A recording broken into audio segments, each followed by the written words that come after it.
एक दिल्ली पुलिस के कांस्टेबल जिन्होंने रविंदर सिंह भाटी को चुनाव हरवा दिया। रविंदर सिंह भाटी विधानसभा का चुनाव हो या फिर लोकसभा का चुनाव, जोरदार सुर्खियों में रहे हैं।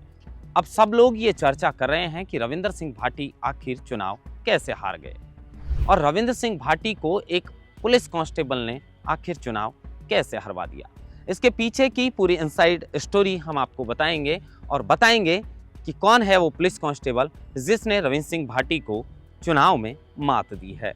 दरअसल 1995 के अंदर एक लड़का जो पुलिस का अधिकारी बनना चाहता था, लेकिन उनकी किस्मत इतनी अच्छी नहीं थी कि वो अधिकारी बन सकें और उनका सिलेक्शन दिल्ली पुलिस के कांस्टेबल में 1995 के अंदर हो जाता है।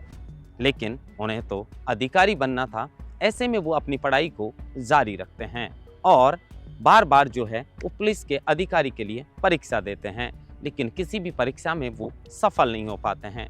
इसी के चलते 2005 के अंदर वो दिल्ली पुलिस की नौकरी को छोड़ देते हैं और अपना खुद का बिजनेस शुरू कर देते हैं। लेकिन अभी तक राजनीति में आने की उन्होंने सोची भी नहीं थी। 2010 के अंदर वो गांव में आते हैं और गांव के अंदर सभी लोग जो सरपंच के चुनाव थे उसमें एक पंचायत बुलाते हैं और उस पंचायत के अंदर ये निर्णय लिया जाता है कि जो पुलिस कांस्टेबल नौकरी छोड़कर आए हैं उन्हें ही सरपंच चुना जाए। लेकिन अब महिला की आरक्षित सीट होने की वजह से वो चुनाव नहीं लड़ सकते थे। ऐसे में सबने ये निर्णय लिया कि उनकी पत्नी को चुनाव लड़वाया जाए। 2010 के अंदर जैसलमेर बाड़मेर के अंदर उनकी पत्नी सरपंच का चुनाव जीत जाती है। बस यहीं से राजनीतिक करियर की शुरुआत हो जाती है। आज बात कर रहे हैं उमेदाराम बेनीवाल की, जिन्होंने रविंदर सिंह भाटी को चुनाव हरवाया है।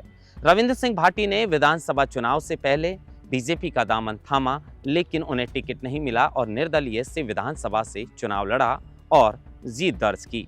लेकिन लोकसभा के अंदर बीजेपी ने कैलाश चौधरी, उमेदाराम को कांग्रेस ने टिकट दिया, लेकिन भाटी की एंट्री होने की वजह से यहाँ पर त्रिकोणीय मुकाबला हो गया।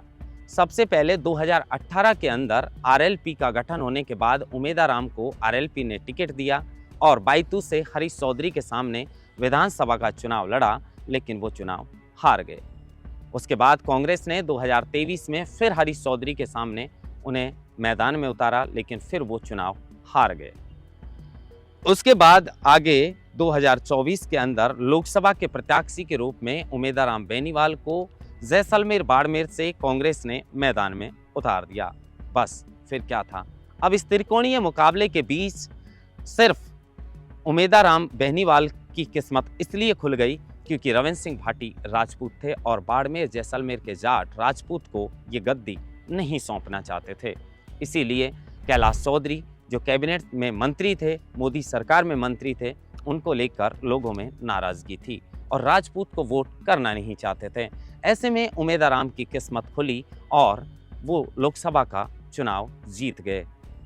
दरअसल एक पुलिस कांस्टेबल बनकर और पुलिस कांस्टेबल की नौकरी छोड़कर अपना व्यापार शुरू किया। 2010 के अंदर सरपंच बने और गांव में कंस्ट्रक्शन का काम शुरू किया। जस बेनीवाल ने कभी सोचा भी नहीं था कि वो राजनीति के अंदर कदम रखेंगे।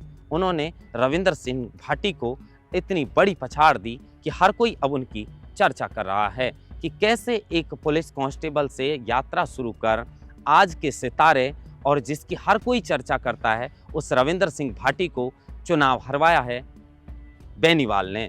अब उमेदाराम बेनीवाल वहां से चुनाव जीत चुके हैं और जैसलमेर बाड़मेर की जनता उनसे बहुत उम्मीद लगाए बैठी है। तो पूरा स्टोरी सुनाने का जो मतलब है वो यही है कि रविंदर सिंह भाटी को एक पुलिस कांस्टेबल ने ये पूरे चुनाव के अंदर मात दी है, जो सिर्फ एक अधिकारी बनना चाहते थे, लेकिन अब वो जैसलमेर बाड़मेर से सांसद चुनकर आए हैं। महेंद्र बांसरोटा, लोकमत हिंदी, जयपुर।